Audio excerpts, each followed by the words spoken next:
Hello, folks. How you doing? All right.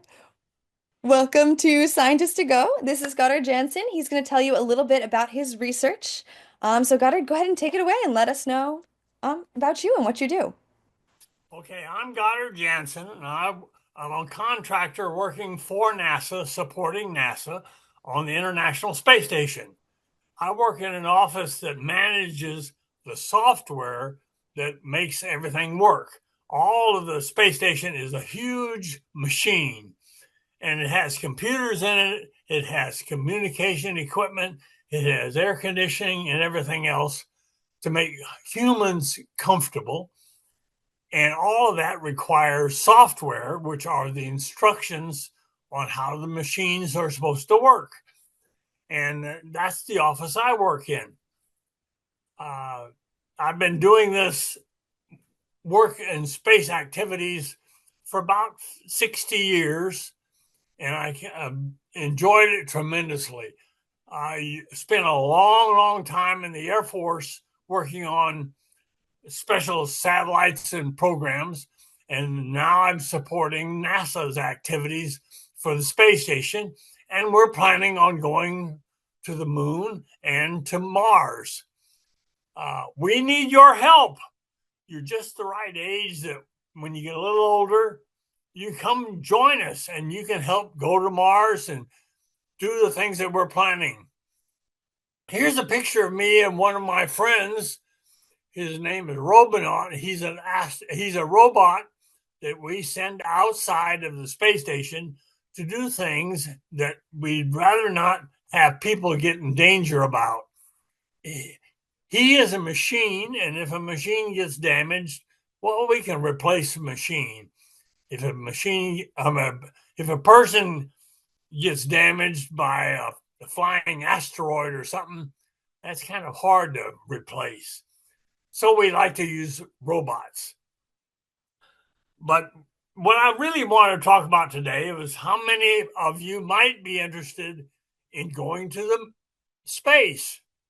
And I understand that y'all really have an interest in science, and I think that's wonderful.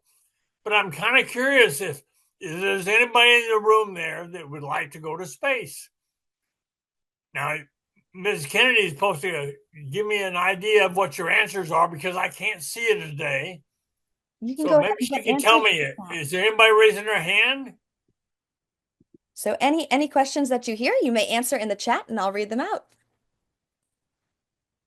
So there's maybe six Okay. people in Kathy Gurney's class. People in as Weaver's class are also interested. Yeah.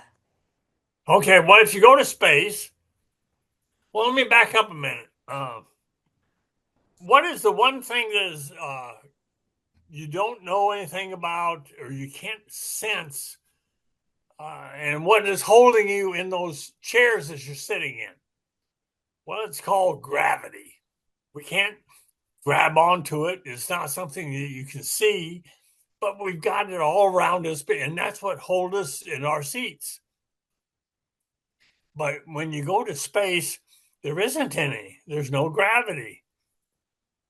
You're floating. Everything floats. And it changes the way you do stuff. Everyday activities that you do is different.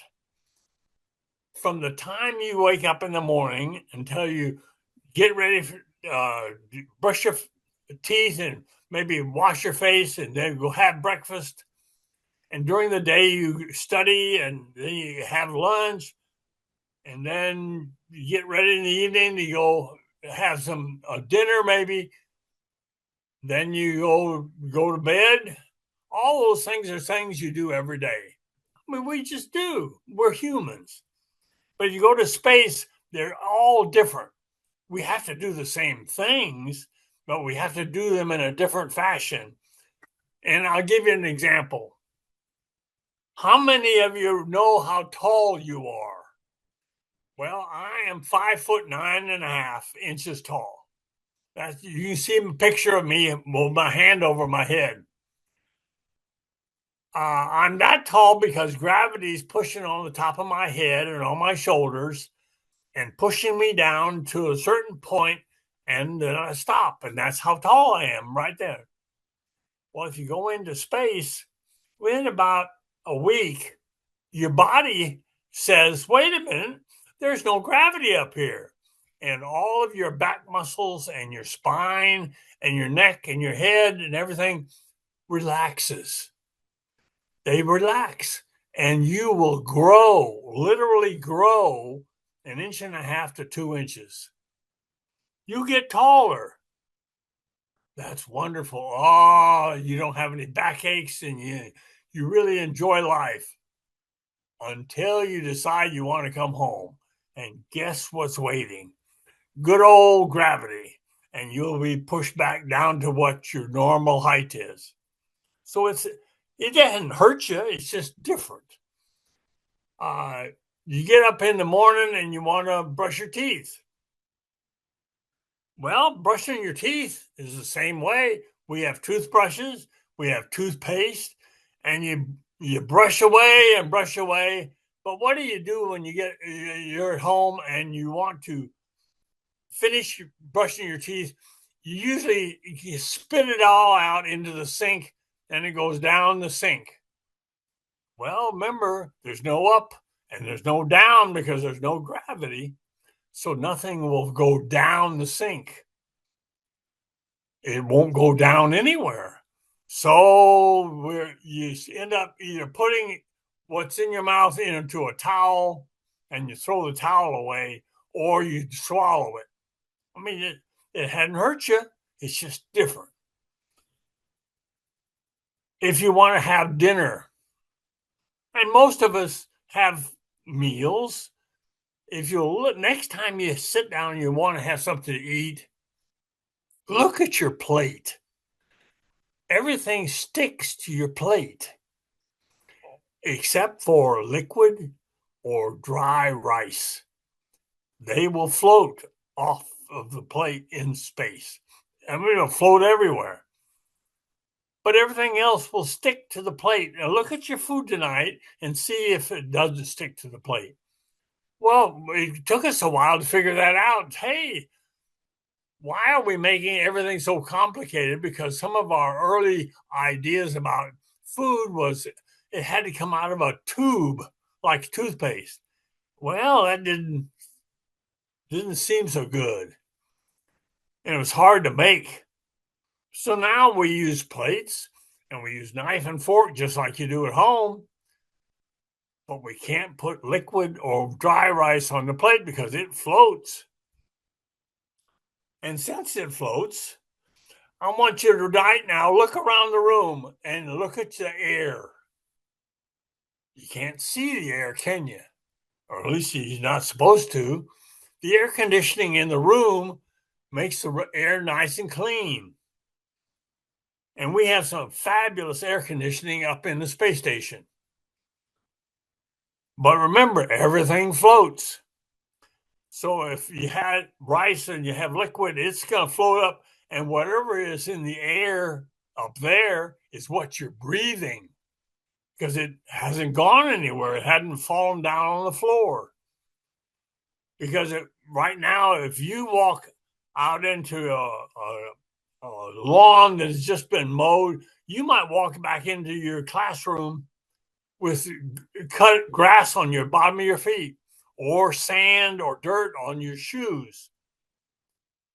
And when you get in, all that stuff falls down on the floor. Well, up in space, it won't fall anywhere. It'll float up back in the air, and whatever is in the air is what you're breathing. That kind of makes it difficult. Let's see, what was something else I wanted to mention about? Sometimes when you go into space, well, most every time you go into space, you like to go to sleep. We have a separate little compartment for each person because each of the individuals, each astronaut, likes to have a little place where they can get away. And in that room, they can close the door, they can read a book, they can work on their own computer, they can talk to their families separate from everybody else just for a little bit. And especially if they want to go to sleep. that room is necessary to be separate for you as a particular individual.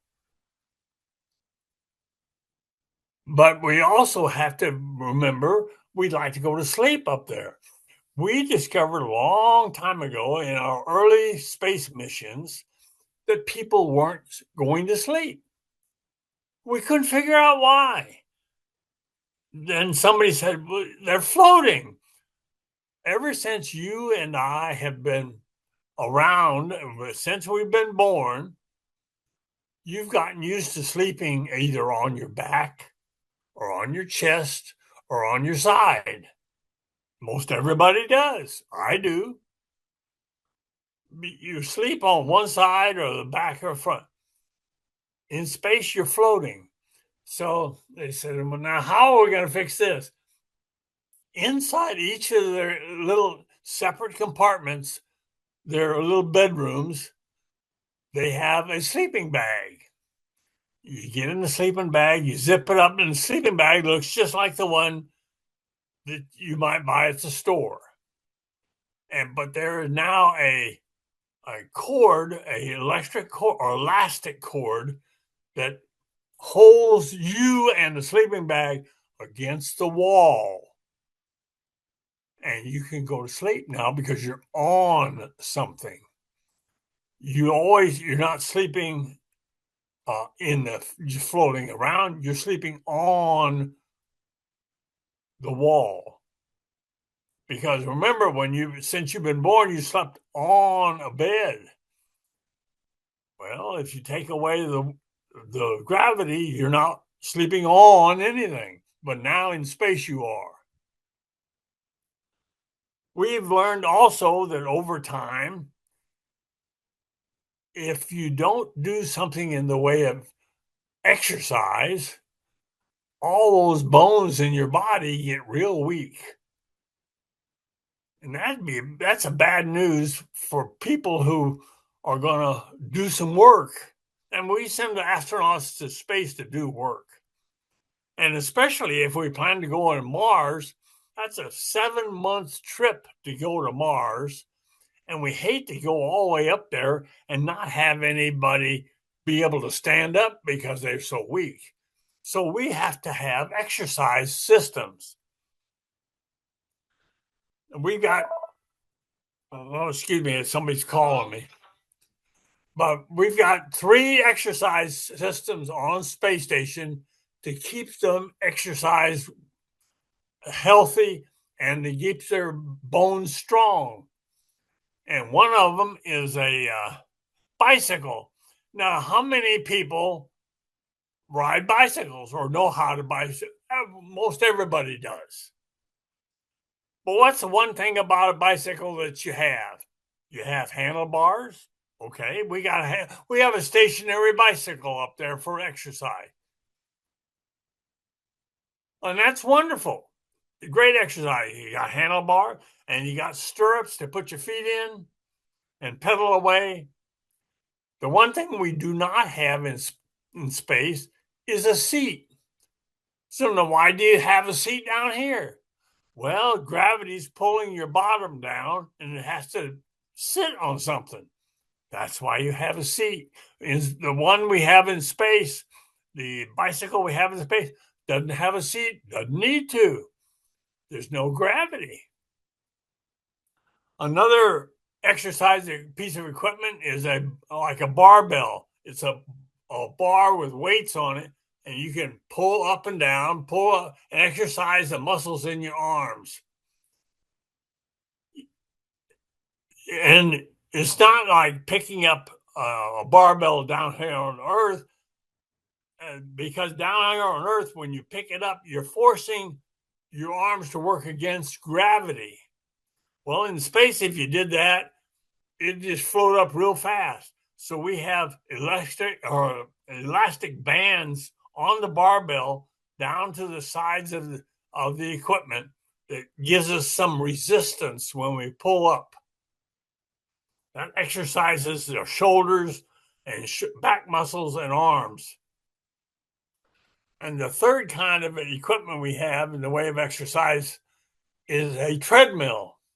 A treadmill is something the the bottom surface is a moving tread, and you run on it.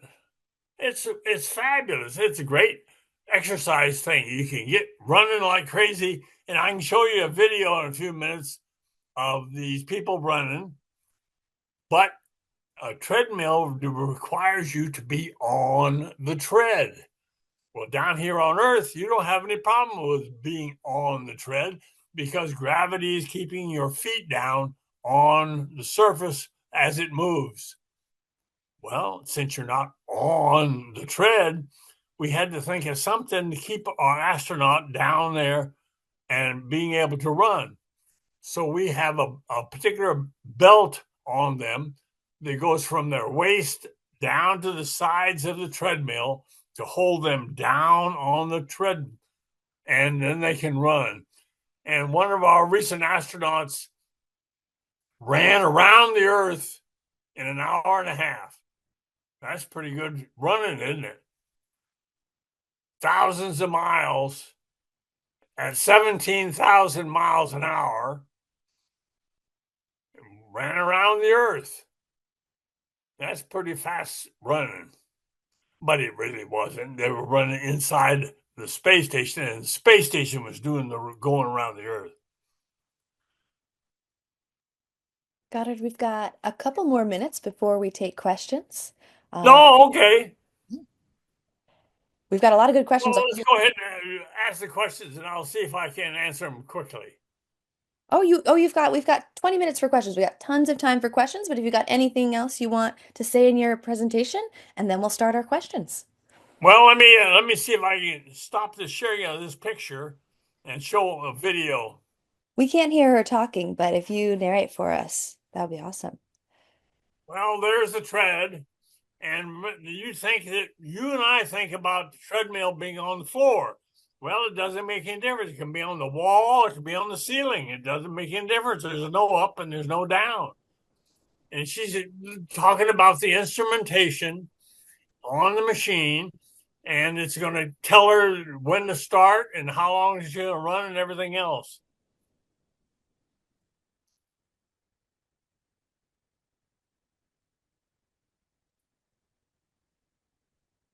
It's quite the apparatus.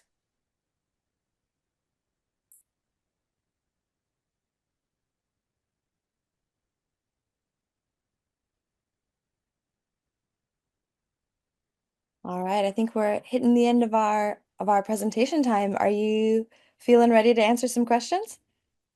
Sure, go ahead. All right, so I'm just gonna start from the top of the chat. There's a whole bunch of them. Um, the some of the Well, first ones were wait a minute, I'm showing the video. okay. So if you go Let me ahead and cancel this then. yeah, if you press the screen, it says stop screen sharing. You should be able to after you get out of the video.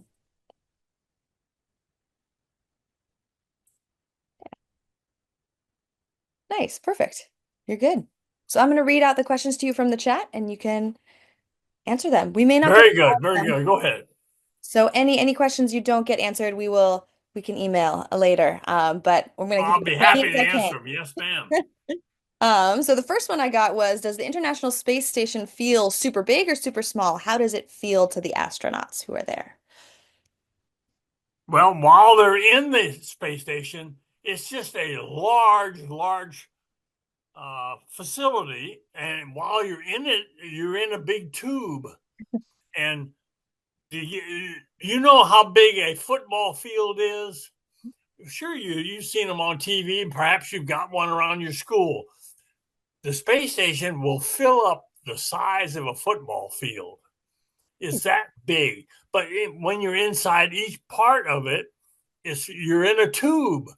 There are places where you can look out and see the space, but they're not everywhere.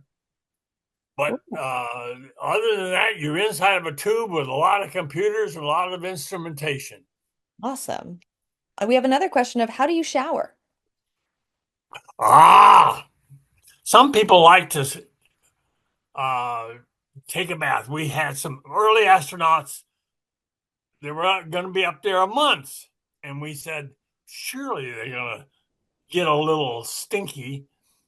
Maybe they like to take a bath. And we tried to figure out a way to give them some shower.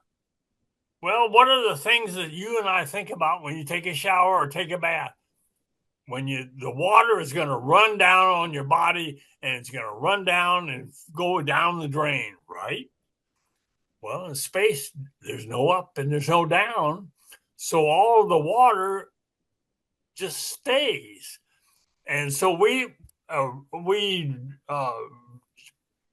had an idea for a circular shower curtain, and they stood in there. And you maybe some of your mothers have a kind of a spray attachment on her kitchen sink. Well, we rigged up something like that where they can have a spray of some misting stuff, on a spray of some water on the astronauts, and they sprayed it all over, and it got all nice and wet. And they got a soap, and they soaped up, and they got all. Oh, they felt so good. This is great. And then it dawned on them, nothing was falling off their body. And he said, well, wait a minute, hold on a minute. I can't have all this soapy water just dry on my skin because it'll feel itchy and scratchy and it'll be terrible. What am I going to do now? Is it, well, we're going to have to use something to get all this off of us or we'll be in bad shape. So now they said, well, what was the point of taking a shower if I'm going to have to work up a sweat just to clean off all this soapy water? So now all the astronauts, they don't take showers anymore. They use baby wipes, and it serves the same purpose. They take out a baby wipe, clean up their arm and their body, and it works fine. But they get clean. They just don't use a shower. All right, thank you. Our next question is to the robot. How did you make the robot? How did I make it? How do you make the robot? The robot that you had in the first picture. Well, I didn't make it. The engineers made it, Mhm. and we have a bunch of robots. We have the big one, like it was saw in that picture, and we took up uh, from his chest up and his head on one flight, and we took up his like his stomach area on his legs on another flight, and we got in space and we put the two together, and we had ourselves a robot, and we use him to go outside and do normal everyday tasks, which we don't want to expose the dangers of the space environment to the astronauts. We have smaller robots that we can use inside the space station to help us do special experiments that we use all the time. There's a whole variety of robots, and we need your help to build better ones. So come help us do that because we're going to need robots on Mars and on the moon. That's Go awesome. ahead. All right, next one is about your experience in space. When you were up there, how many others were with you? Now, I'd love to say I've been up there and I'd love to have gone, but I'm not the young guy I used to be. I applied to be an astronaut 3 different times, but there are far, far more experienced people than I, and a lot more education than I had. And there were, let's see, each time I applied, there was about 9,000 other people applied at the same time. And I just wasn't one of the ones that was picked, but I kept trying. And if you get an opportunity to try again. How do the astronauts get into the International Space Station? How do they get into it? Mhm. They go up in a rocket, and when they get to the space station, they docks. You might see on TV or in the movies how the two vehicles can get together, and they lock and make sure that the seal between the two is nice and firm. And then they open the doors on both sides and they just float through to the other vehicle. Whoa, cool. There's a question about navigation. What do you use for direction in space? How do they get around? Well, since they're in space, they can use uh, just like a long time ago, the people that discovered America or discovered the different oceans and continents made sightings of the stars, and they figured out where they were. And then they can figure out which direction to go. And we do the same thing in space. The stars are the same. They've been around for thousands of years, and we use the same kind of indicators of where we are. First, you have to discover where you are, and then you'll know which direction to go to find out where you want to go next. Just like reading a map. Of course, having a map these days is not something that people do anymore. That was something that was when I was younger, maps were everywhere. But today, you don't have maps so much. Um, we have some questions about how astronauts feel in space. Is it scary?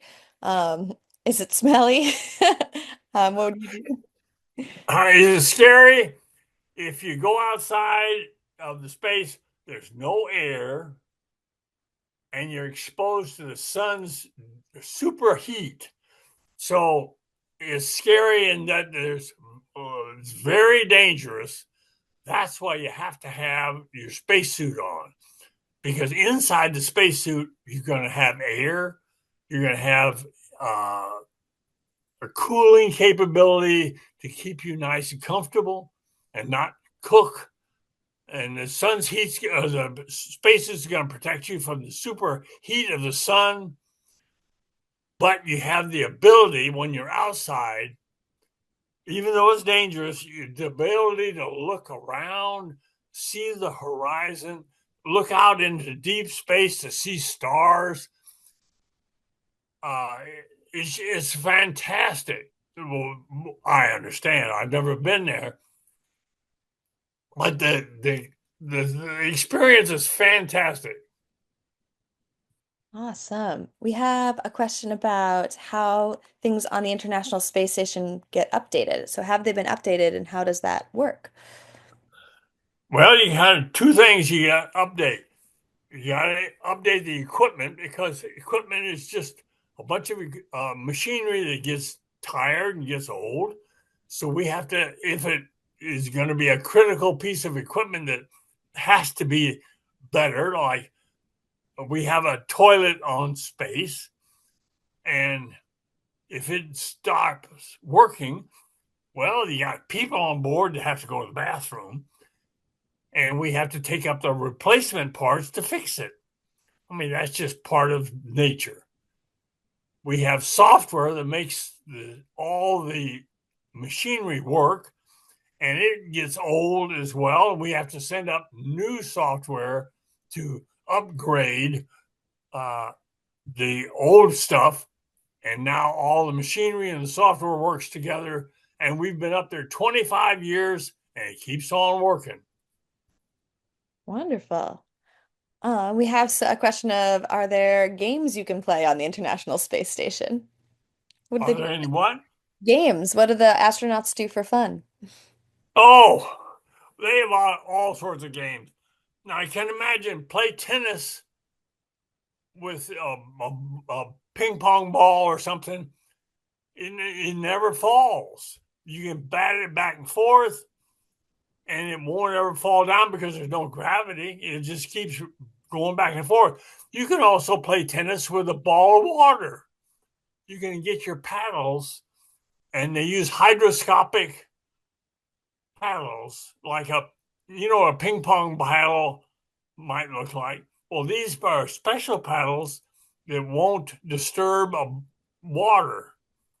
And you get a ball of water and you can bounce them between two paddles, which is a pretty neat idea. They had something a year or two ago called a fidget that was a little toy that would spin like mad. Everybody seemed to have it. It was a thing to have a couple years ago, and they had those like crazy. We had we had the astronauts tried to do some of the Olympic Games in orbit in the space station. Well, now they tried to run. Of course, running, there's nothing to run on. So they just kind of ran in place. They had, we had one of the lady astronauts had a bar and he had two of the men astronauts on either end, and she picked it up and picked it down. And it was a barbell with humans on either end. It's just it's kind of crazy. It was a game. They enjoy a lot of games in space. If nothing else, it's to pass the time. They have a lot of experiments and work to do. They have to have 2 hours of exercise per day to keep healthy. They have to eat right. But when they have a little spare time, they like to have games. They watch a movie. They can watch TV. They can talk to their families. It is this wonderful experience. I understand. How many people are in the space station at once? Well, usually there's about six. And recently, when we had a new crew go up, and the old crew had not come down yet, we had 11 people up there and we had one toilet. That makes for an interesting activity. Everybody gets in line because everybody has to go to the bathroom. Most everybody, you and I do. Last time we checked, we're all human. And they had 11 people up there at one time, and they're from everywhere. Oh, I wanted to mention about food. Everybody gets the opportunity to identify what they want to eat. If you're going to be up there for 6 months, let's say, or a year or whatever, we will ask you, what do you want to eat? If you want to eat peanut butter and jelly sandwiches, I'll fix it for you. 3 times a day, peanut butter and jelly sandwiches. I'll bet you after a while, it's just, you'd rather have something else.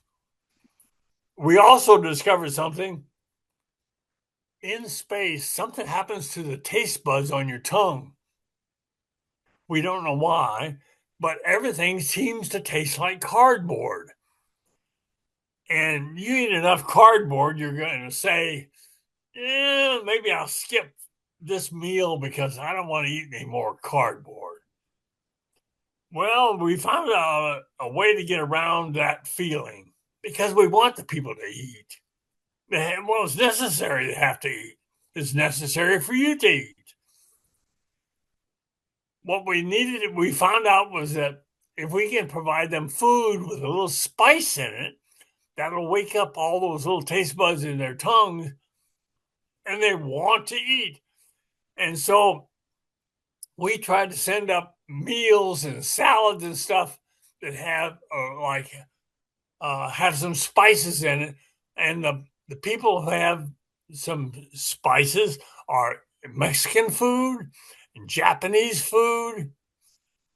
And we've gotten Japanese and Mexican uh, astronauts bring up their menus, their collection of food, and everybody shares food. And people say, "Oh, gee, I'm going to try his food," and it makes an excitement to go and have meals with somebody and actually enjoy eating. That's the one thing we're going to have to worry about when we go to Mars. How are we going to prepare the food that they will enjoy for 7 months going to Mars and then coming back, of course? Yeah.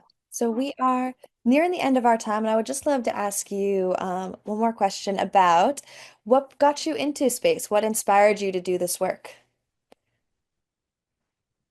I really want to find out. I personally love to find out what are the limitations and what can we expect of the human beings in orbit. We're so used to living down here on Earth, we don't think about what's it like in another world. Well, there's a whole bunch of worlds out there, and I'm just curious, and I hope you are too. What can we ask of the human beings in space? And my work every day is to learn personally, to learn more about what it takes to get along and be part of this fabulous adventure called going to space. I just love it. I've been doing this for a long time and I couldn't be happier. What's your favorite part of your job? Getting up and working every day. The best part of the job is working with the excellent people I work with every day.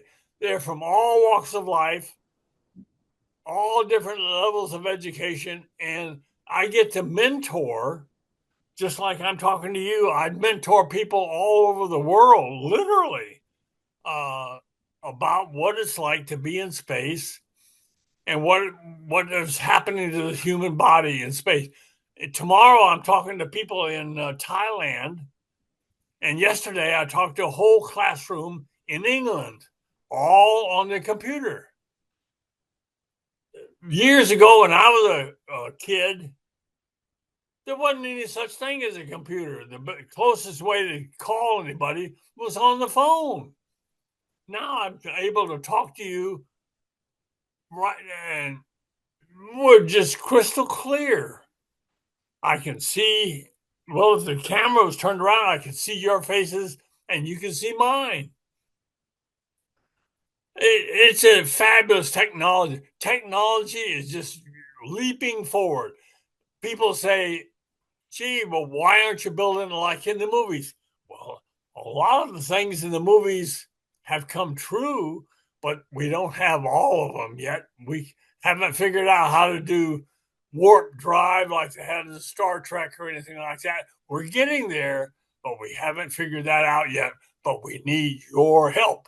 So stay in school and then come join us. We'd love to have you. Thank you so much, Goddard. We are at the end of our time, and we're just so grateful that you came here to speak to us. Thank you so much. We And if you got questions, have collect them and send them to me, and I'll be happy to answer them. Sounds good. If you have extra questions, please put them in the chat. We're going to collect them and send them over to Goddard, and he will answer them for you.